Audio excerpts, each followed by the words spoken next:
Networking that gets results. You can get everything in life you want if you will just help enough other people get what they want, said Zig Zigler. When I met freelance copywriter Stu Kamen in the fall of 1990, it set off an incredible chain reaction that would forever impact my business. Let me share with you what happened.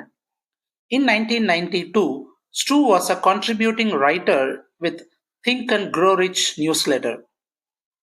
At Stu's suggestion, that newsletter ran a front page story about me and how I went from being a lawyer to a motivational speaker. At the same time, I entered into an agreement with the newsletter where they would sell my attitude is everything merchandise through their publications. Thousands of items were sold. Think and Grow Rich newsletter also began to run some of my own articles in their publication. As a result, I got calls from their readers and was hired for several speaking engagements. I also got a letter from one of their subscribers named Jim Donovan, who lived in New York at that time. We became good friends. Jim referred me to publishers and other resources in the publishing industry. By the way, Jim went on to write several great self help books of his own, including Handbook to a Happier Life and This Is Your Life, Not a Dress Rehearsal. And all of these great things happened because I tapped into Stu Kamen's network, and then the Think and Grow Rich newsletters network, and then Jim Donovan's network.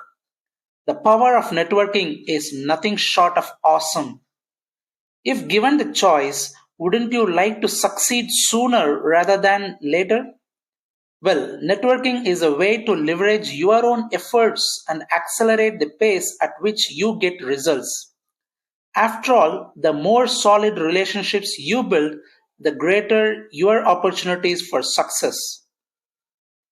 If you are positive and enthusiastic, people will want to spend time with you. The benefits of networking.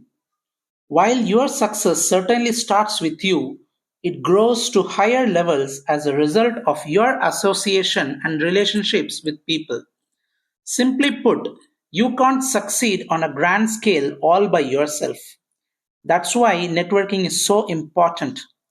For the purposes of this lesson, let's define networking as the development of relationships with people for mutual benefits.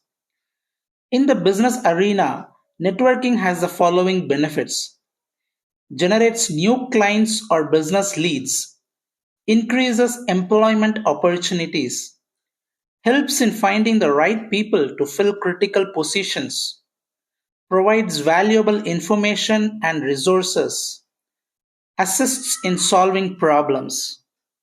In the personal realm, here's what networking can do for you: enhance your social relationships by introducing you to new friends, help you to become acquainted with people of varying ethnic, cultural, and philosophical backgrounds, provide valuable information and resources, contribute to your spiritual growth.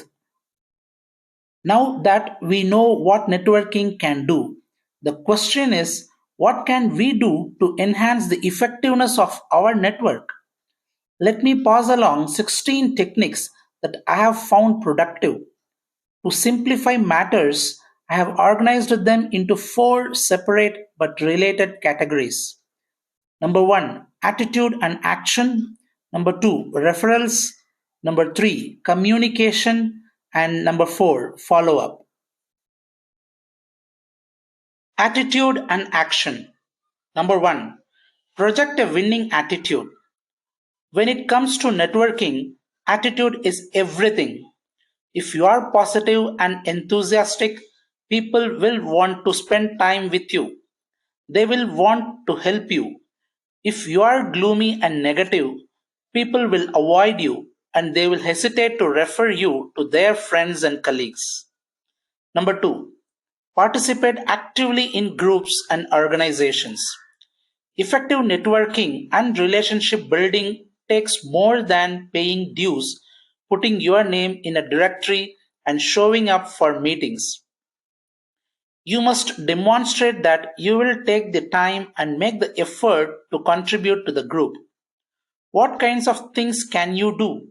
For starters, you can volunteer for committees or serve as an officer or member of the board of directors. The other members will respect you when they see you roll up your sleeves and do some work. They will also learn about your people skills, your character, your values, and last but not least, your attitude. Let's get back to Stu Kamen for a moment. He wanted to build contacts within advertising agencies, so he joined the Long Island Advertising Club in 1994.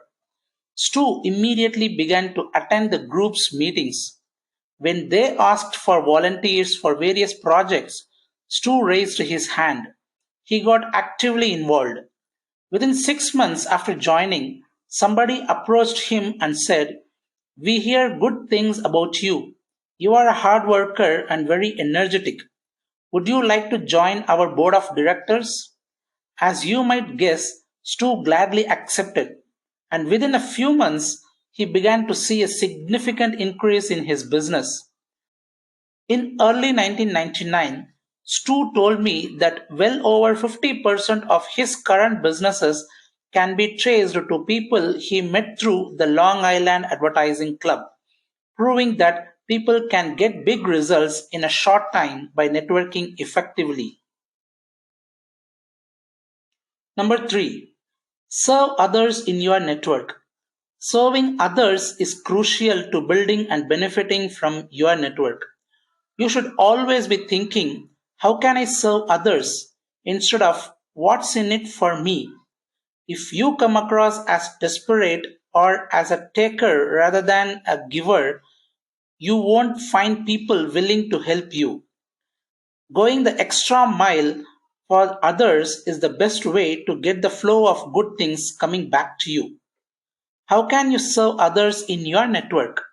Start by referring business leads or potential customers.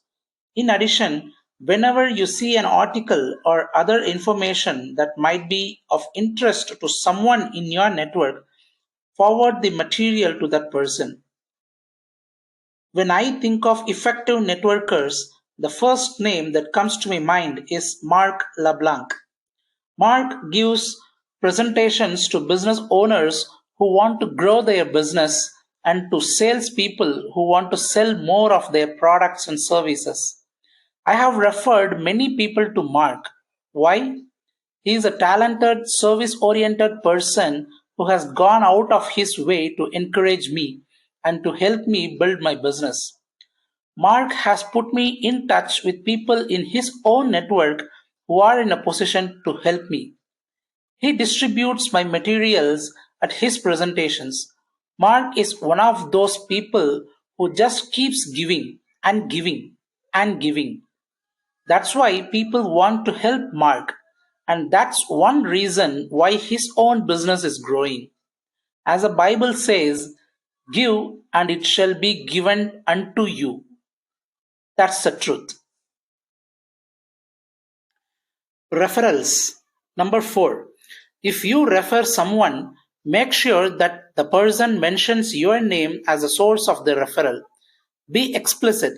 Let's assume you are about to refer John Smith to your graphic designer Jane Yones. You might say to John, "Give Jane a call and please tell her that I referred you." In some instances, you may even call Jane and let her know that John Smith will be contacting her. Then, the next time you see or speak to Jane, remember to ask if John called and how it turned out. You want to reinforce in Jane's mind that you are looking out for her and helping her to grow her business. Number 5. Be selective. Don't refer every person you meet. Respect the time of those in your network. Referring unqualified leads will reflect poorly on you. Ask yourself whether or not a particular referral is really going to be of value to your network partner.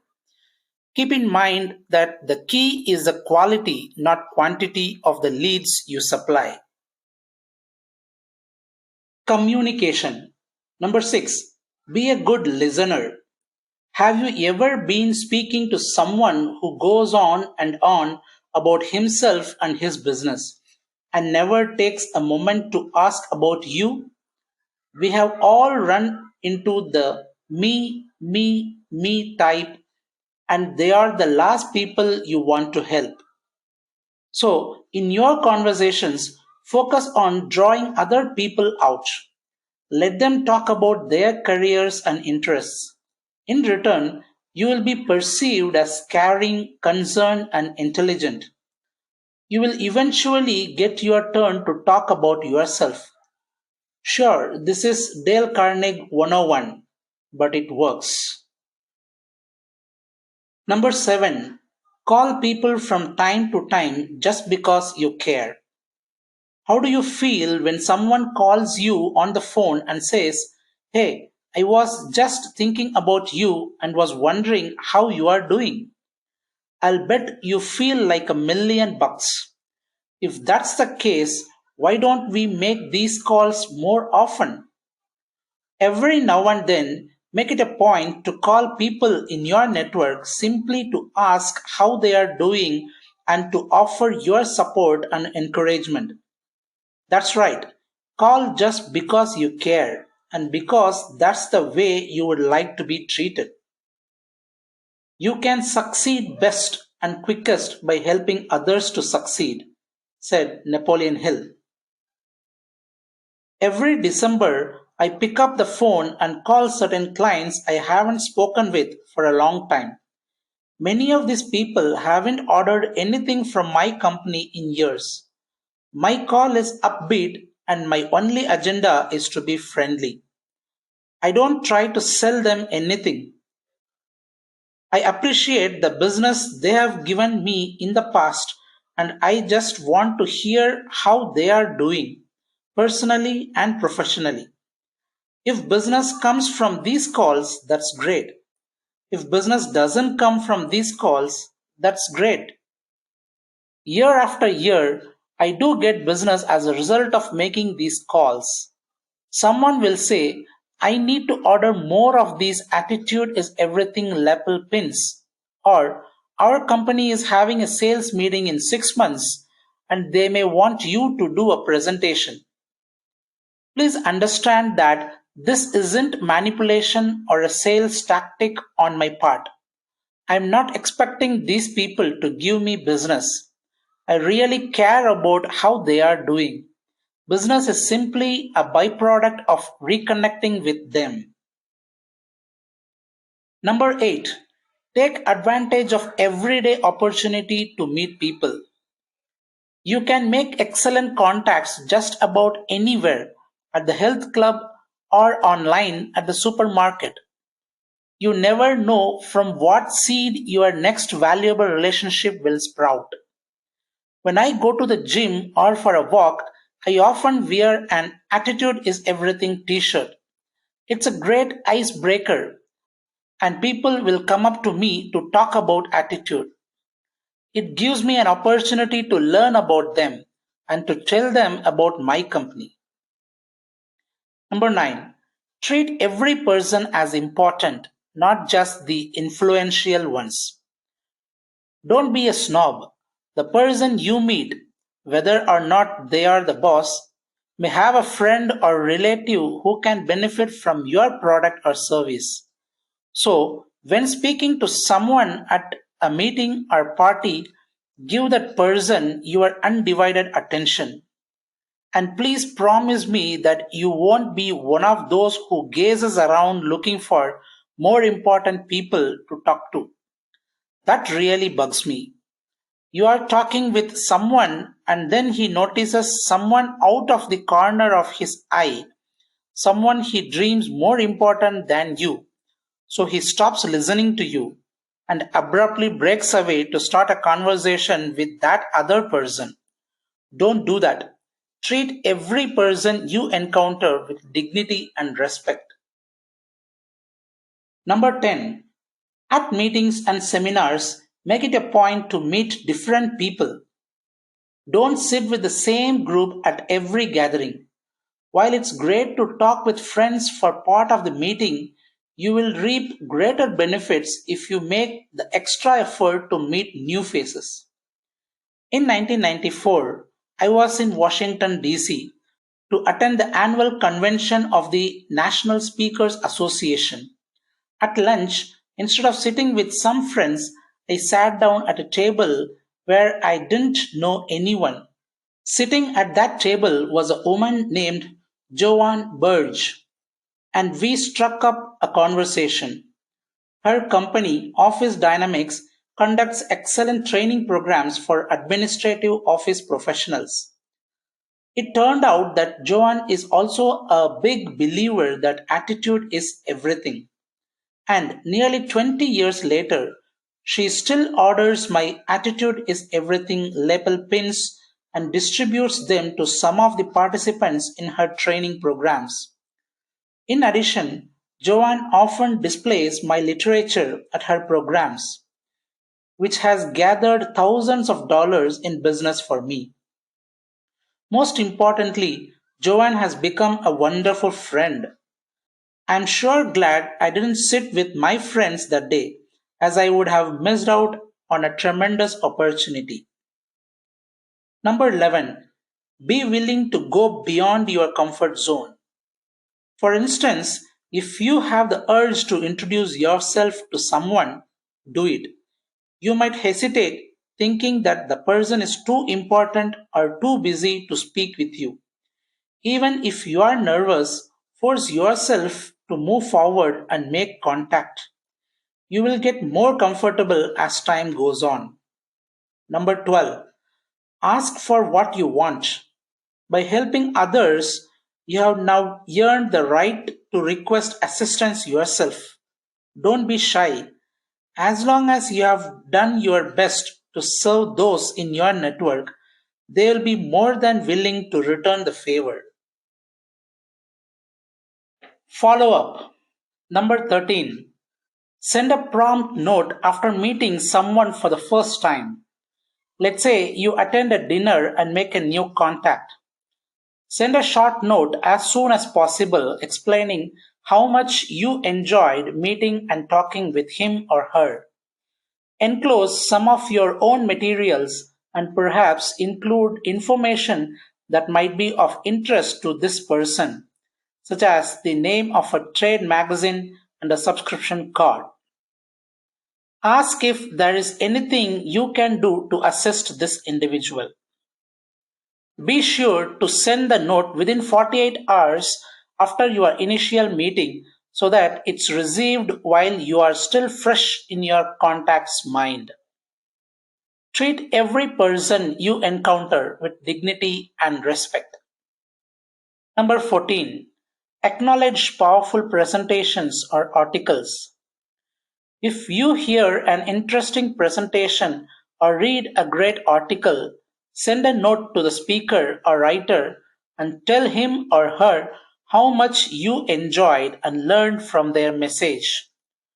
One person in 100 will take the time to do this. Be the one who does. I am not saying that speakers and writers are special people who deserve to be worshipped. The point is, speakers and writers often have developed a huge network of people covering a variety of industries, a network you can tap into. Number 15. When you receive a referral or helpful written materials, always send a thank you note or call to express your appreciation. Follow this suggestion only if you want to receive more referrals and more useful information.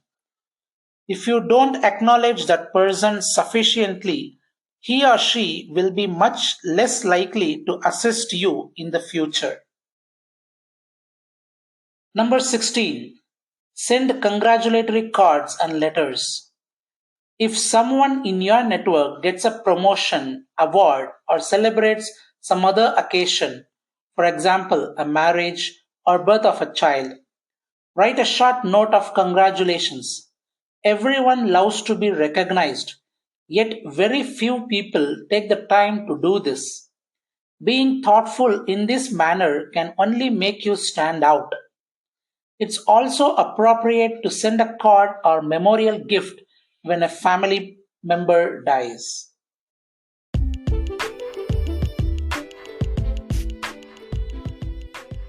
Building your network. The networking suggestions offered above are merely the tip of the iceberg. You should be able to come up with several new ideas of your own. How? By going to your library or bookstore and seeking out the many excellent books on networking, and by noticing what other people are doing and adapting their ideas in a way that suits you. Remember that networks are built over time and that significant results usually don't show up immediately. So be patient, build a solid foundation of relationships, and continue to expand and strengthen them. You will have to put in a lot before you begin reaping the big rewards. One final point. Great networking skills are not a substitute for being excellent in your field. You might be a terrific PR person, but if you aren't talented at what you do and constantly learning and improving, your efforts will yield disappointing results. Now, go ahead. Select a few of these networking techniques and implement them right away. Get to work serving and improving your network. Then you will truly have an army of troops working to help you succeed.